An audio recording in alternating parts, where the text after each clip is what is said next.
is it like to prepare for this game? I mean, it's always a focal point, but now Wisconsin's got this other thing that went on with Michigan. What's it like to prepare for it, and how does that factor in? Yeah, no, the best part is that I don't have to worry about that. I think that's the way I look at it. That I'm concerned with our guys and our team. I can't control whether something happened, didn't happen. I can only control our locker room and control how we're going to prepare for them to come in here. I think they're playing too good right now for us to get distracted and worry about other stuff that's out of our control. So I really don't pay it much mind. I know they're going to come in here hungry to win. Obviously Brad's final game back home, I know he'll be turned up. Always good to compete against him. But they're trying to win the Big Ten, and we're trying to continue to get better and try to win 2 in a row. So total concentration is on that, and everything else we don't really pay much mind. Is there a lesson at all in all that just, people get competitive, players even, and this is a rivalry, obviously, with Wisconsin, but like, that, you can learn from other people's mistakes? Yeah, no, I think you always, anytime you can learn from events, good and bad, I think it's always good. I think there's a lot of teaching points, especially in sports. I don't care what sport. We talked about the Clemson Duke play and showed that, how emotions can get the best of anybody. And, it doesn't make good people, bad people. It's just in the heat of the moment, stuff happens. And we're competing at the highest level. And there's a lot at stake. There's pressure, there's competitive spirit, there's, trying to win a game. And so, you just want to give guys examples of the do's and don'ts because it's really easy. I mean, anybody could have been in different situations and positions. And so, you just try to educate your team, your program, your staff as much as you can about, just trying to stay level-headed as best you can. Wisconsin, for whatever reasons, wasn't getting the preseason, love. What do you see in just what's working so well for them this year? Yeah. 2,000 feet takeaway on that. Yeah, no, I think the biggest thing is when you have a player, it's probably going to be a lottery pick, that changes everything. A guy that can go get 40 easily takes so much pressure off of everybody else. And then, you have a supporting cast that's very capable. Tyler Wall's a very good player, kind of a unique matchup because, he doesn't shoot it from 3, but he's really like a 5-man almost because he's back to the basket. I mean, one-on-one, he's one of the best in the league, if not the best. So he's got his matchup problems. And then, Brad obviously is just a winner. He could go 0 for 18, but he's going to take the 19th shot to try to beat you, and it's got a chance of going in.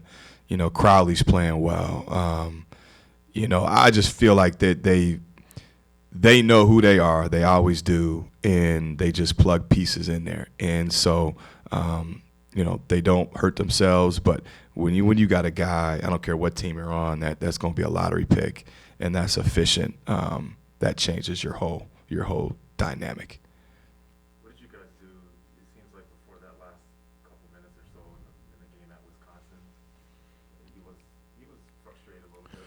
Johnny Davis was, and then he took over. But you guys were playing pretty good defense. That one. Yeah, I think he had about 10 points with like 2 minutes to go, something like that. I thought it was a team effort. I thought EJ did a really good job on him. I thought we tried to crowd him.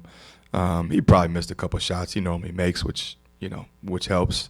But I think with a guy like that, he's like Brad.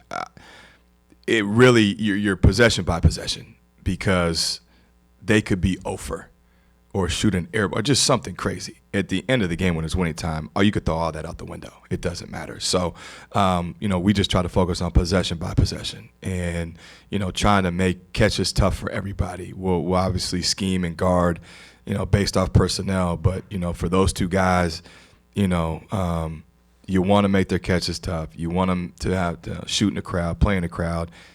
Don't leave anybody out on an island. And just hopefully you can maybe wear them down a little bit so that they're taking tougher shots as the game goes on. Obviously, it's a big deal to have the 82 team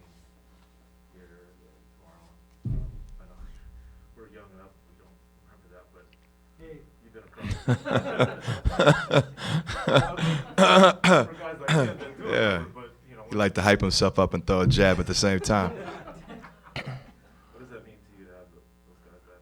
No, I think it's awesome. I think for us to be able to not only have them back, but I think we got a pretty good number as far as turnouts, and to be able to honor what they've done is special. I think we have unique history here, and it's important, I think, that we all understand, the coaches, the assistants, the GAs, the players that came before us that really set the bar for what it is and what we're trying to do.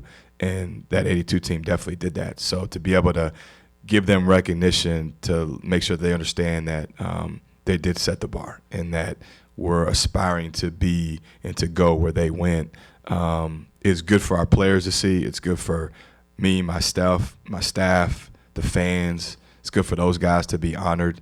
I know for a fact, I don't think Coach Dutcher's been back in years.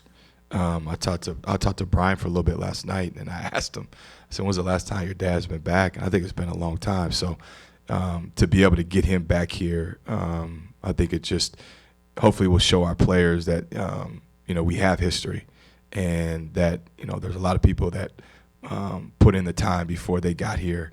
And, that's important to honor those guys and that team. So I think it's great that we're doing it, and hopefully we continue to do cool stuff like that in the future. Ben, you look at the 82 team, the 97 team, the most successful ones, a lot of first-round draft picks between Tucker and Brewer and Bobby Jackson and John Thomas and Quincy Lewis and Sam Jacobson. Is that ultimately what you have to win in this game? Is first round? You mentioned lottery picks, first-round picks, or a couple of them to go win Big Ten Right. championships and whatnot? It definitely helps, without saying. If you look across, I'm sure, the last 10 years, I would be shocked if the team that won it didn't have at least one. And if it wasn't one, it was somebody that was an enigma. Maybe it was a big guy that just doesn't fit the NBA model, but he's so dominant that it didn't really matter. I think that's the goal. I mean, obviously you got to accumulate talent. It's got to be the right ones. But, you look at our run here when I was assistant, we get Amir Coffey. Might have been going into year 4, I think maybe. I mean, that kind of turned it, and it's no shocking that he's an NBA player. So I don't think there's a lot of, genius that goes into it. You just got to find the right ones that fit what you do, whether you develop that.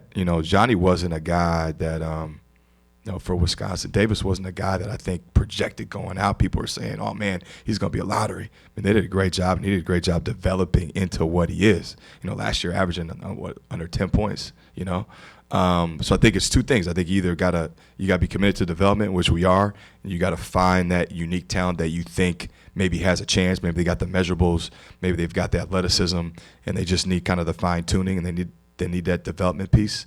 Or you get the player that's kind of more made ready, that's got a chance. And, that's going to be our goal. I don't know if we'll ever get to the point where we're at Kentucky where you got 12 of them. But, no, I think that's the goal. You want to find the talent that can play at the next level. I think that's important, that the mentality, that the aspirations to do it, they're driven to do it. That means they're gonna get in the gym.